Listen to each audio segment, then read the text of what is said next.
Bonjour à tous, bienvenue dans cette petite interview, ça va être assez rapide, mais j'ai l'honneur aujourd'hui et le grand plaisir de vous présenter un jeune homme que j'ai rencontré, avec qui on a commencé beaucoup de choses ici à l'époque quand on était assez petit. Il avait un concept qui nous effrayait tous, qu'on appelait « Ma poubelle, mon sac ».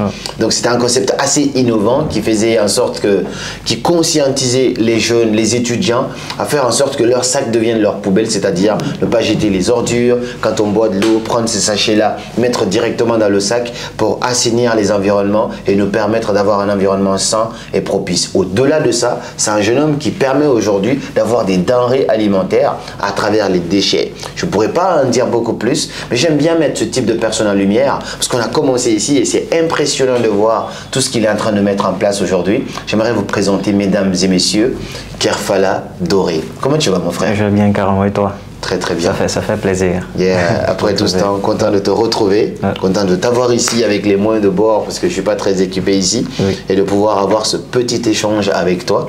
Est-ce que tu peux te présenter, même si j'essaye de faire de mon mieux, mais c'est toujours mieux quand c'est toi qui te présentes. Est-ce que tu peux te présenter pour ceux qui te découvrent pour la première fois? D'accord. Je suis Doré Kerfala, je suis entrepreneur social. Donc, un entrepreneur social, c'est celui qui permet à la société d'avoir des solutions aux problèmes. Donc, j'aide les ménages, les citoyens à avoir un regard différent vers les déchets. Donc, ça, de la sensibilisation jusqu'à la transformation de ces déchets en une ressource pour ces ménages, pour ces citoyens.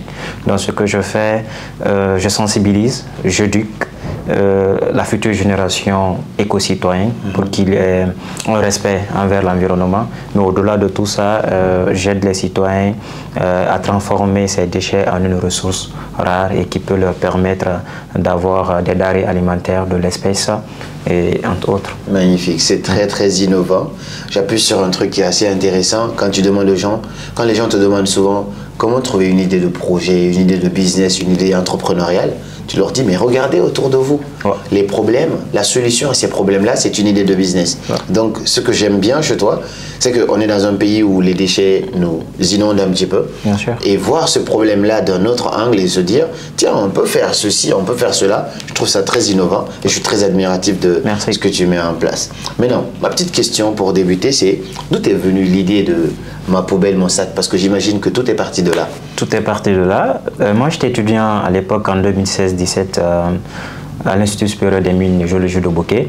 Et on faisait des classes de leadership transformationnel. Et pendant ces classes, à tout moment, on parlait de citoyenneté active, on parlait de leadership, on parlait de développement personnel. Mais un jour, on s'est dit, bon, s'il faut parler des problèmes citoyens entre quatre murs dans notre université, il faudrait qu'on ait une solution vis-à-vis de nos problèmes actuels. Donc, on s'est posé la question, comme vous venez de dire, il y a quel problème autour de nous? Donc tout le monde était d'accord que c'était l'insalubrité, que ce soit dans la cour de notre institut, mais aussi en Guinée, à l'extérieur, partout.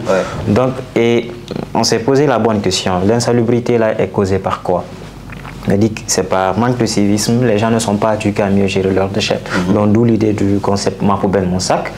Ma poubelle, mon sac, c'était de pousser par exemple la communauté estudiantine pour un départ, ne pas jeter les déchets dans la cour de l'institut, mais garder dans la paume, dans la poche ou dans le sac, jusqu'au prochain dépotoir.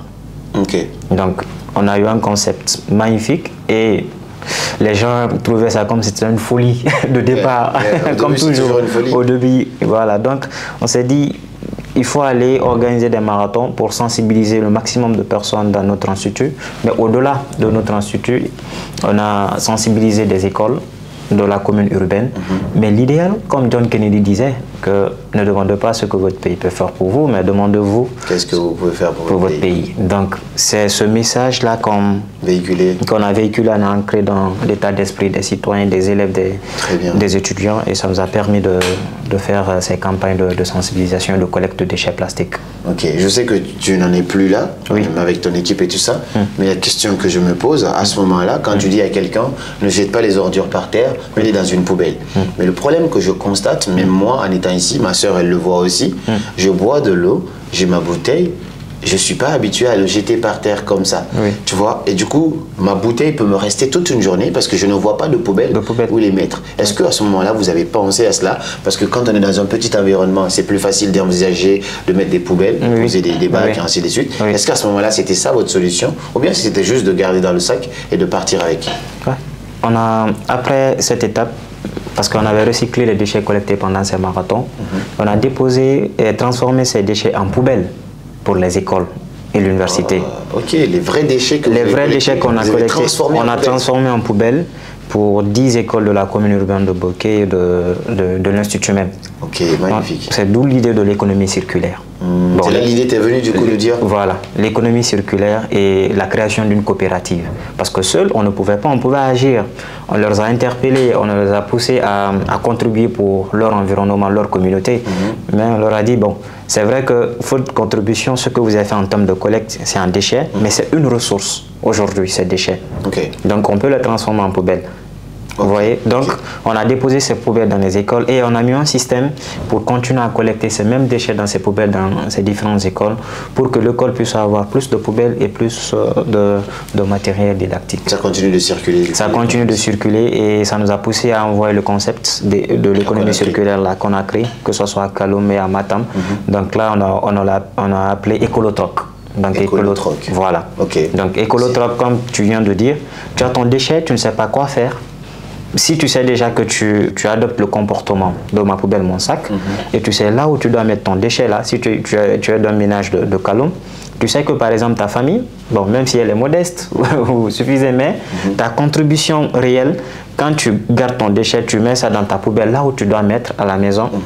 En retour, nous on a mis un système de troc, genre là où les ménages, dans leur production de déchets ou de produits, au lieu de jeter ces déchets-là dans les mauvais dépotoirs où on ne sait pas qu'est-ce qu'on va faire avec, nous on leur a dit, bon, si tu veux par exemple une cafetière, tu n'as qu'à collecter 100 kilos.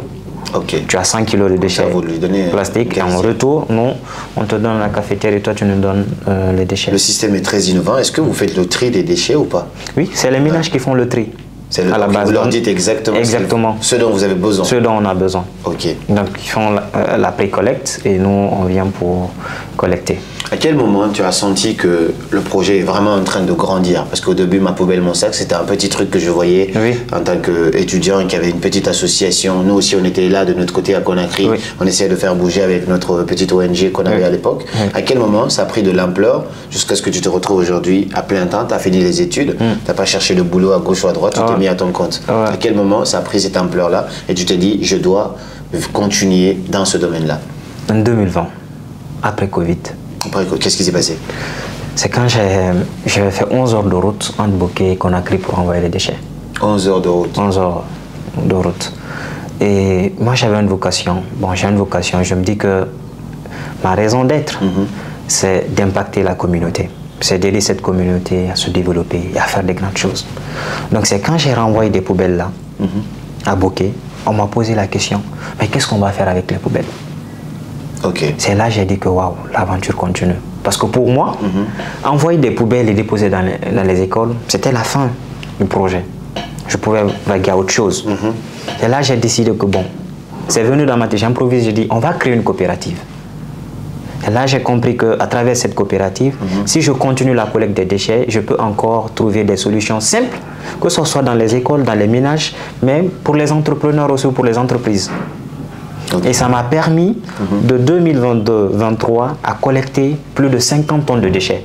50 tonnes? Plus de 50 tonnes de déchets. Mais si je dis que moi j'ai collecté, non, les ménages, les citoyens, je les ai expliqué juste une solution banale et ils se sont impliqués. Et là, à date, je dirais que l'impact est parti. Ceux qui collectent ces déchets-là, ils sont plus de 500 aujourd'hui. Parce que quand je prends dans les écoles, je prends dans les ménages, les gens savent déjà ce qu'ils doivent faire avec les déchets. C'est devenu une ressource. C'est très bien, mais c'est une culture qui devait être développée dans tout le pays normalement. Oui, normalement. Mais aujourd'hui, du coup, tu es à ce stade avec la coopérative que tu as. On l'appelle comment déjà? La coopérative d'action citoyenne. CAC. CAC. Ok.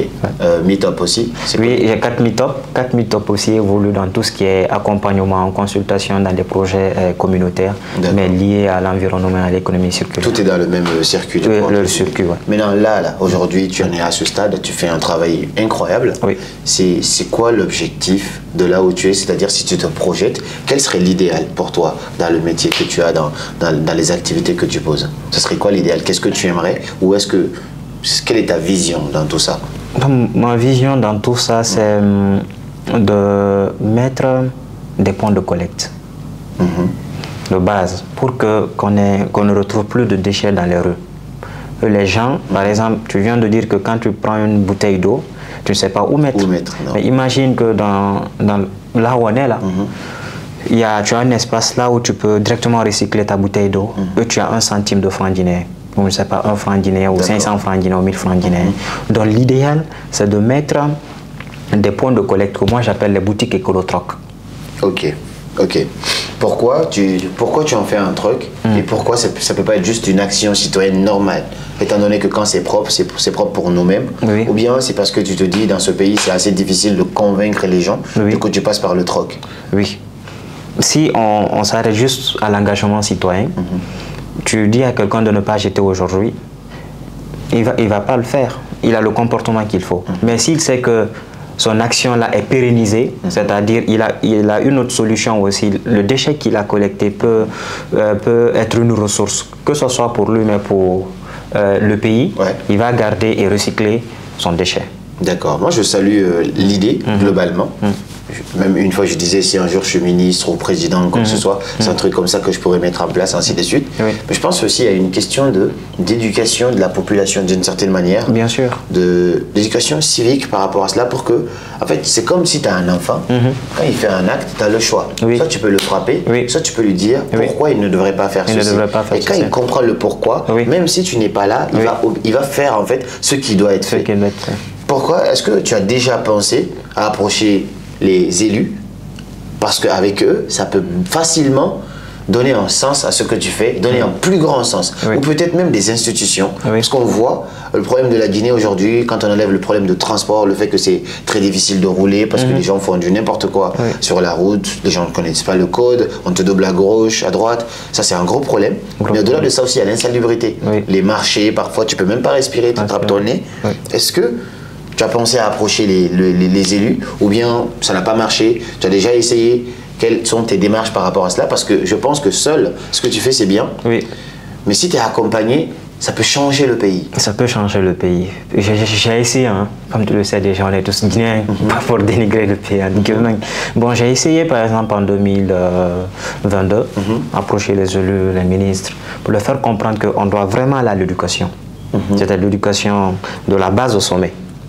Moi, je fais ma part, en fait, avec les moyens de bord, avec les moyens sans moyens. Les moyens que j'ai à ma disposition, je forme les bénévoles, je les mets sur le terrain et on sensibilise la communauté. C'est-à-dire, dans les écoles d'abord, on a un concept marathon school, ma poubelle, mon sac. Dans les écoles, on aide les élèves à comprendre c'est quoi les déchets, c'est quoi les conséquences des déchets sur notre environnement. Donc ça, j'avais essayé avec les élus pour qu'ils nous aident à faire des tournées partout.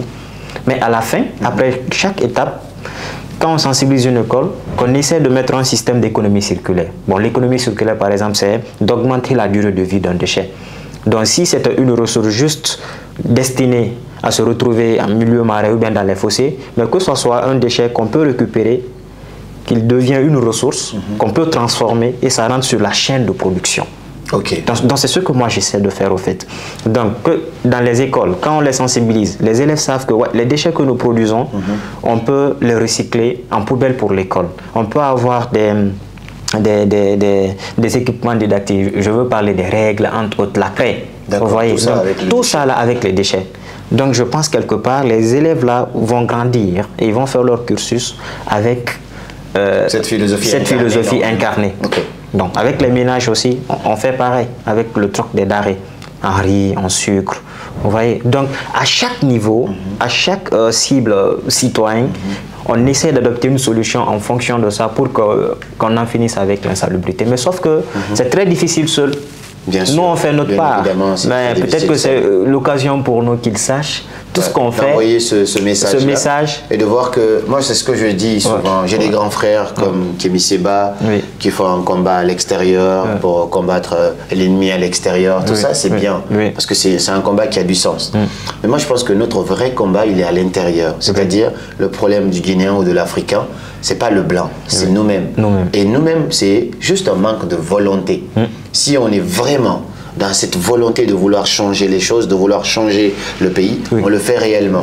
Dans le sens où il suffit juste que chacun se concentre sur son pôle et dire je me donne 3 mois pour changer quelque chose là-dedans. Au lieu de partir sur comment je peux remplir mes poches, aller comment je peux vraiment apporter un impact. Pourquoi je dis il faut mettre des gens riches à la tête du pays, il faut mettre des gens qui ne sont pas assoiffés, qui n'ont pas faim à la tête du pays. Comme ça, leur priorité c'est comment vraiment apporter un résultat, pas seulement comment je peux amener mes enfants en Occident et tout ce qui va avec. Moi j'invite n'importe quel élu de ce pays, parce que ce que tu fais, tu ne peux pas le faire à l'échelle, à une échelle plus grande, seul. Il te faut un accompagnement, soit une institution qui regarde cette vidéo. Si vous êtes dans ces domaines-là et que vous avez besoin de personnes qui connaissent le domaine, ça fait des années, je pense depuis 2017, qu'il est un peu en train de faire ces activités-là. Je l'ai vu à l'œuvre quand il était jeune, plus petit, il disait étudier à Mossack. Il est dans l'écosystème. Donc, si aujourd'hui vous cherchez des gens pour aider ce pays à être beaucoup plus propre, être cité comme le Maroc aujourd'hui, ainsi de suite, alors faites appel à ce jeune homme. Vous pouvez le rejoindre sur LinkedIn, sous le nom de Kerfal Adoré. Peut-être même, je vais mettre aussi ses coordonnées ici. N'hésitez pas, parce que je pense vraiment que voici la solution pour rendre la Guinée plus propre et plus brillante. Pour que nous aussi, je raconte cette petite anecdote que j'ai racontée lors d'une conférence. Il y a une dame que je connais très bien, qui a été au Maroc pour se soigner et elle est sortie pour visiter la ville.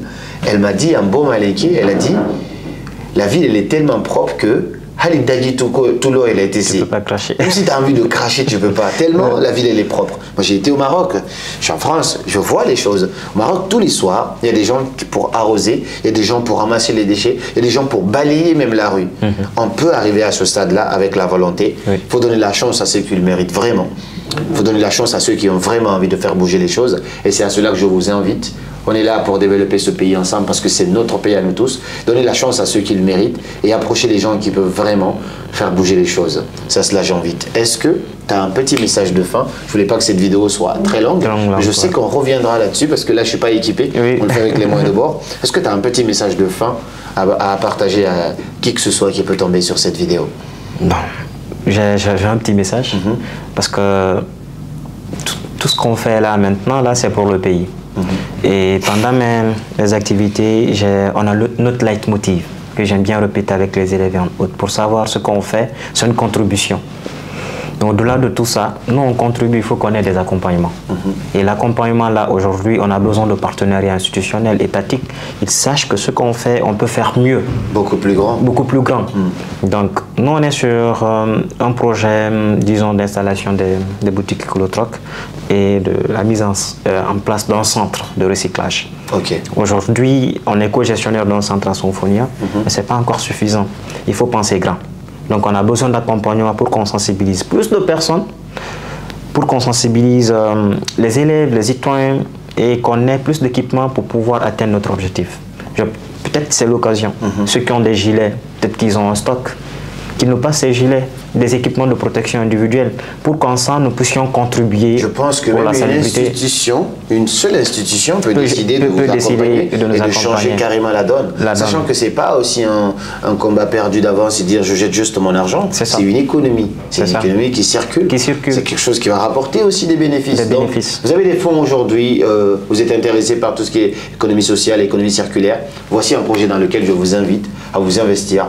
Si vous êtes guinéen ou si vous êtes d'ailleurs, voici quelque chose qui a vraiment du sens et qui fera de vous un immortel. Parce qu'un immortel, ce n'est pas quelqu'un qui ne reçoit pas de balles, non. Mais c'est quelqu'un qui partira, mais dont on continuera encore de parler pendant 5 ans, 10 ans, 20 ans, parce que tu auras révolutionné quelque chose. Merci à chacun de vous d'avoir suivi cette vidéo. J'espère que vous allez pouvoir retrouver cette vidéo sur LinkedIn, sur ma chaîne YouTube, sur Facebook. Et je mettrai aussi des coordonnées pour pouvoir contacter ce jeune qui est tout simplement un génie selon moi. Et puis, c'était Karamo et Kerfal Adoré cette fois. Et comme toujours, suivez vos rêves, ils connaissent le chemin. Merci Karamo.